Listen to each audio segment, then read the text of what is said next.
Hey everyone, welcome back. This is the second video in Tic-Tac Taiko's Bachi trick series. Whew. Okay, we're going to be focusing on twirls and twirling. Now, twirls, as I define them, is any sort of Bachi rotation that involves mostly the fingers and or the wrist. Okay, so this is a twirl, this is a twirl, this is a twirl, and that's a twirl. You'll notice that it's much different from the turning and the spin that we did in the last video.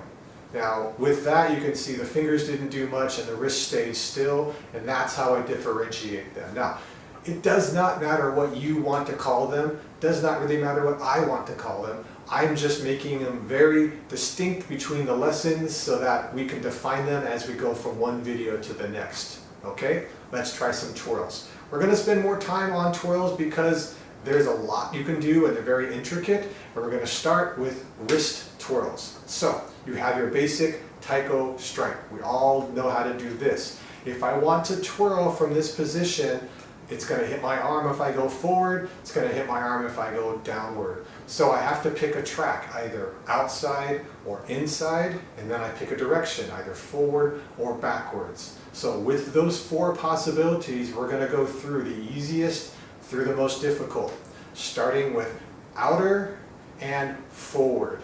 Okay, so that looks like this. Let's break that down. I've got a lot of weight. I don't have to throw it. If I let it go forward, it's going to want to continue. And this is my halfway point. Okay, halfway is the bachi is pointed down. That's the same for all of the wrist twirls. Notice that it makes my palm turn up and fingers go forward. And if it continues the momentum, passes by my arm and comes up this way. In an ideal world, it will stay in a very, very flat plane, very close to zero, but more likely it's going to be slightly angled and make a slight conical shape. Okay? This versus, say, that. And again, let it go and then continue with a little bit of help. You're pushing with this side of your hand, helps push it up and then regrip. Okay? Most of you are familiar with this, I'm sure, but we're still going through it. Now, one thing you'll notice is that I'm letting go and I'm coming back at the end. I'm not letting my fingers touch the bachi on the rotation. In fact, I suggest you try and see what happens. Doesn't feel good, it's not looking good, so let go and come back. The only thing that's touching is space between the finger and the thumb. Now you might find it's comfortable in the webbing, you might find it's comfortable a little bit further out. Practice both, see what happens, do it a couple of times and see where it naturally wants to go. Okay? I'm not using strength, I'm not using force, I'm using momentum and gravity. Okay? Outer and forward. Next one, second, is outer and backwards. Okay? Looks like this. It's the exact same thing but in the opposite direction. The halfway point, I let it go back, passes my forearm, rotate the wrist, halfway, looks exactly the same as it did in the other one, and then continues through with a rotation back where I started. Okay, this one again, pretty simple, because it's very similar. Don't hit yourself like I did. It's very similar to the first one. Now, the other two are a little more difficult. The inner one, because of the way our hands and wrists and arms are built, this is a little more difficult. But if I go inner and forward, it looks like this. Okay, let's break that down. Letting it go forward, it's going to roll over the finger, and the finger needs to get out of the way by rotating the wrist. So I have this motion and this motion. This is my halfway point. You'll notice it's different than this. Okay, there's a lot of differences. The only thing that's the same is the fact that the bachi is down. Okay, I'm not controlling it, it's not off at an angle, it's straight down. But even though this hand is straight up, this hand is palm out. Notice there's a bend in the wrist and a bend in the elbow. My arm is doing what it needs to do to make this position happen. This is the key. not this shape. This shape happens because this is happening. As it comes back up, I need to rotate around this way, palm down, to return to where it went. Okay, again, down, and the wrist rotates towards the thumb, down, and then the wrist rotates palm down. So this sort of motion. Okay, let momentum be your guide. And it's not easy to get this. You might get out here, you might get out here, but you keep trying, and some work better than others. Okay, and then the last one, inner and backwards. Okay, looks like this. Now for this one especially, I am way, way away from my webbing. I'm out near the last knuckle of the index finger and the last knuckle of the thumb.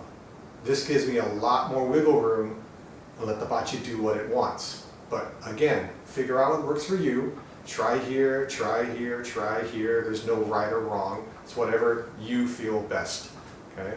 Halfway point is down, comes back.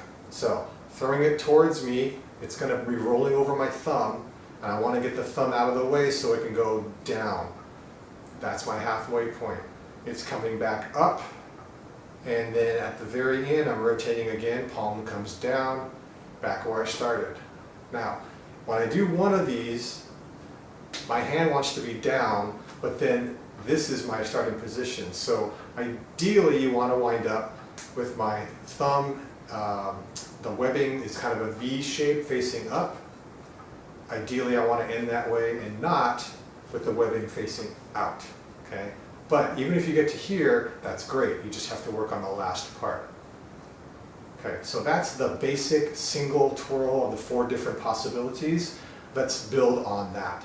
So it's good to do one and stop and reset, but you want to get to the point where it's continuous. Continuous, continuous, continuous, continuous. Oops. Okay. All right, that's the next step. It doesn't have to be fast, it doesn't have to be hard. Just want to get it smooth so that it can go that way without your fingers moving up and up and up, or it's starting to bounce around and lose control. Okay, that's the next goal. Very important goal. Okay? And before I forget, the thing that I always tell my listeners to do, non-dominant hand. And we're not going to go through it all of them, but I want to make sure that you remember both hands need to be practicing so that you don't get out of balance. Okay, you've got 1, you've got 2, you've got 3, and you've got 4.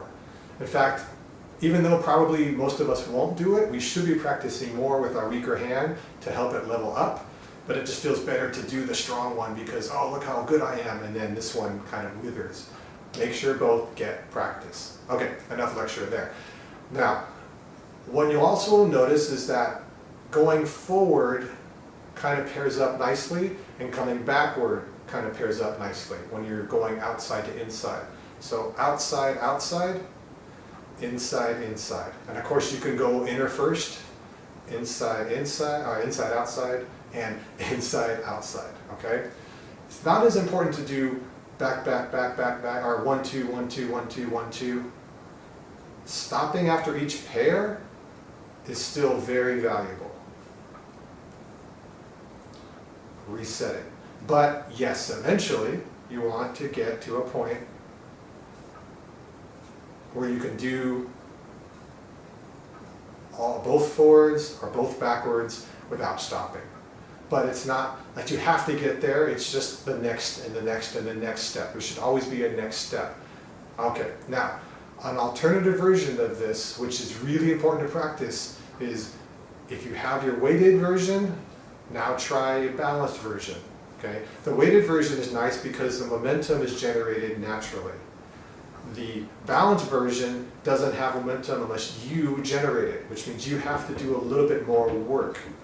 Okay? But it's the same mechanics. If I go out, my halfway position is here, but I have to generate my own momentum. Okay? All 4 of these work exactly the same with the difference of the momentum. And also again, weaker hand. Make sure to practice that. Now, there's no need for strength. There's no need for muscle. There's no need for speed. Do them slow if you can. But yes, it becomes fun when you can do them really fast. It's just that this should not be your goal. Okay? Work on one direction for a while, maybe even a continuous version, then work on another one, then work on another one. There's no hurry. You're going to be doing this for years, ideally, so build the foundations before we move on to the next series. And the next series will be finger twirls, but stay here for a while. When you feel comfortable, I'll see you on the next series. Take care.